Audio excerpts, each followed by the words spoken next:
Chevella BJP MP అభ్యర్థి కొండా విశ్వేశ్వరరెడ్డి గెలుపు ధీమా వ్యక్తం చేశారు. తనకి ఎక్కువ మెజార్టీ వస్తుందని ఆయన వెల్లడించారు. పోలింగ్ అయిన ఓట్లలో మెజార్టీ బీజేపీకే ఉందని అన్నారు ఆయన. ఇక ప్రచారంలోనే తన విజయం ఖాయమైందని వెల్లడించారు. చేవెళ్ల ప్రజలు తమకు పట్టం కట్టబోతున్నట్టుగా ధీమా వ్యక్తం చేశారు. ప్రజల సమస్యలు తెలిసిన వ్యక్తిగా, ప్రజల్లో ఉండే వ్యక్తిగా తనకే విజయ అవకాశాలు ఎక్కువగా ఉన్నాయంటున్నారు కొండా విశ్వేశ్వరరెడ్డి. మరి ఈసారి భారీ మెజార్టీతో గెలిచి పార్లమెంటులో అడుగు పెట్టబోతున్నానంటున్న బీజేపీ ఎంపీ అభ్యర్థి కొండా విశ్వేశ్వరరెడ్డితో మా Telangana bureau chief Mahender Reddy face to face. ప్రచారంలో నువ్వా అనేట్టుగా దాదాపు ప్రచారంలో విమర్శలు ప్రతి విమర్శలతో దూసుకుపోయారు. మరి అలాగే దాదాపు మొన్నటి వరకు కూడా ఇదంతా వాతావరణం కొనసాగింది. మరి మొత్తానికి చేవెళ్ల పార్లమెంటు మీరు కొత్త కాదు, గతంలో కూడా ఇక్కడ ఎంపీగా ఉన్న పరిస్థితి. పోస్టల్ బ్యాలెట్స్ మొన్న అయిపోయినాయి, అంటే ఫస్ట్ రౌండ్ ఎలక్షన్స్ ఆల్రెడీ అయిపోయినాయి. అయితే మొట్టమొదలు మా పోలీస్ మిత్రులు ఎవరైతే ఎలక్షన్ డ్యూటీ మీద ఉన్న పోలీస్ మిత్రులు, టీచర్లు, లేకుంటే రెవెన్యూ డిపార్ట్మెంట్ ఎంప్లాయీస్ అందరికీ వాళ్ళ బాధ్యత నెరవేర్చి 10 మందికి ఆదర్శంగా 90% ఓట్లు వేసినాం. అయితే ఎలక్షన్ డ్యూటీ మీద ఉన్న గవర్నమెంట్ ఎంప్లాయీస్ అందరికీ ధన్యవాదాలు. దేవుని సహకారంతో మేము అనుకున్నాము ఎండలు ఉంటాయంటే చల్లగా ఉన్నాయి, అండ్ చేవెళ్ళ ప్రాంత ప్రజలు కూడా చల్లగా ఉంటారని నేను అనుకుంటున్నాను. పొద్దుగాలనే చాలామంది వచ్చిండ్రు, ఎంతోమంది 7 గంటల నుంచి మొదలుపెట్టిండ్రు.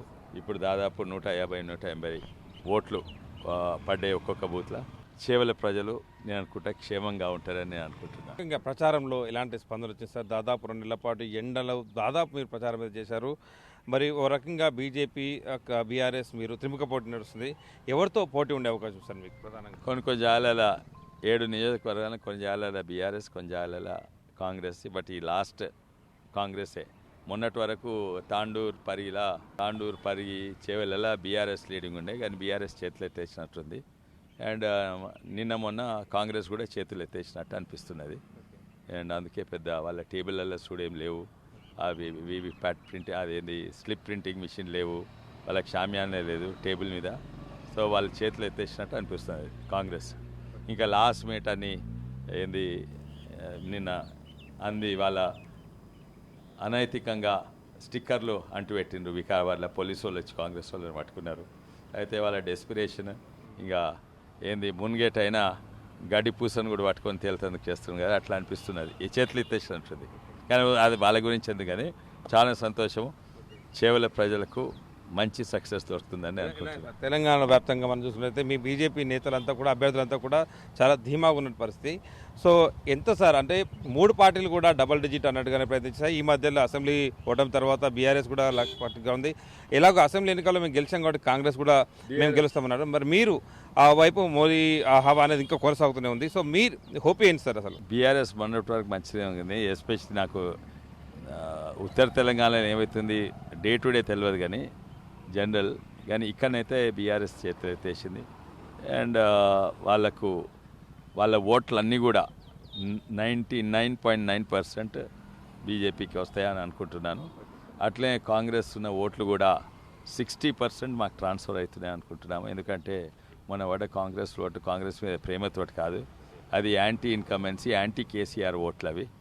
సో కాంగ్రెస్కున్న ఓటు 18-19% ఉన్నది, తక్కినాయని యాంటీ కేసీఆర్ ఓట్స్ అవన్నీ కూడా ఇక్కడ తిరుగుతున్నాయి అనుకుంటా. సో బీజేపీకి రాష్ట్ర వ్యాప్తంగా ఎంత ఎక్స్పెక్ట్ చేస్తారు మీరు చెప్తే? మీ ప్రచారాలు కానీ మోదీ గారికి అమిత్ షా గారు వచ్చిన ఊపు కూడా మనం చూసాం, ఆ సభలో కూడా విజయవంతం సభ. అమిత్ షా వచ్చిన ఊపు చూసినాము, నడ్డా ఊపు చూసినాం, నడ్డాజీ గారు వచ్చినప్పుడు, తర్వాత ప్రధానమంత్రి మోడీ వచ్చినప్పుడు ఊపు చూసినాము.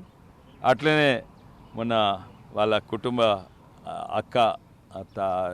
అన్న చెల్లెళ్ళు రాహుల్ బాబా చెల్లె ప్రియాంకమ్మ వాళ్ళది కూడా చూసినాము. అది చూసినాక మీరు అనుకోవచ్చు ఎట్లుండదు. 2 కూడా ఫ్లాప్లు అయ్యలేదు. ముఖ్యమంత్రి గారు ప్రోటోకాల్ ఇటు ట్రాఫిక్ను ఇటు అటు చేస్తున్నాడు, అవి కూడా చూసినాము. అంటే ఆ పరేషాని ఇక్కడ తాండూరులో అయిన చెల్లె ప్రియాంక ఆమెది కూడా చూసినాము. చైర్లన్నీ ఖాళీ ఉండే, అయితే దాంతో ఇంకా తెలిసిపోయింది ఊపెట్టి ఉందో. ఇంకోటి ఏంటంటే ముఖ్యంగా ఏంటంటే ఊపు పెరుగుతూ వస్తున్నది, స్టేబుల్ లేకుండే దగ్గరకు వస్తున్నా కొద్దీ ఊపు ఎక్కువైతే ఉన్నది. అందుకే ఎంతోమంది లాస్ట్ డే నిన్న కూడా ఎంపీపీలు వచ్చి కలిసిండ్రు, మొన్న ఎంపీపీలు వచ్చి కలిసిండ్రు. ఊపు శంకర్పల్లి ఎంపీపీ కలిసిండ్రు, తర్వాత గండీడి మాజీ ఎంపీపీలు ఇద్దరు కలిసిండ్రు. అట్లా నిన్న అంటే 100 కిలోమీటర్ వచ్చి జస్ట్ కండు వేసుకొని పోతానికి ఎవరు లేదు అట్లా. అవును కండు వేసుకొని పోటీ. సో అయితే దగ్గరకు వస్తున్న కొద్దీ ఎక్స్పోనెన్షియల్ రైస్ ఉన్నది, ఎక్కువ అవుతున్న కొద్దీ. అండ్ నేను అనుకుంటా లాస్ట్ 3 రోజులు అయితే 1 వే తిరిగిపోయింది అని అనుకుంటున్నాను. సో డబల్ డిజిట్ లక్ష్యంగా మీరు ముందుకు వెళ్తున్నారు. 12 అయితే తప్పక అనుకుంటున్నాయి, 12 కూడా దాటాయని అనుకుంటున్నాను. ఇంకోటి అంటే బీజేపీ అంటే ఒక చిత్తశుద్ధతో పనిచేసే పార్టీ, ఒక ఆర్గనైజేషన్ స్ట్రక్చర్ ఉన్న పార్టీ. ఉత్త బీజేపీ అంటే బీజేపీ కాదు.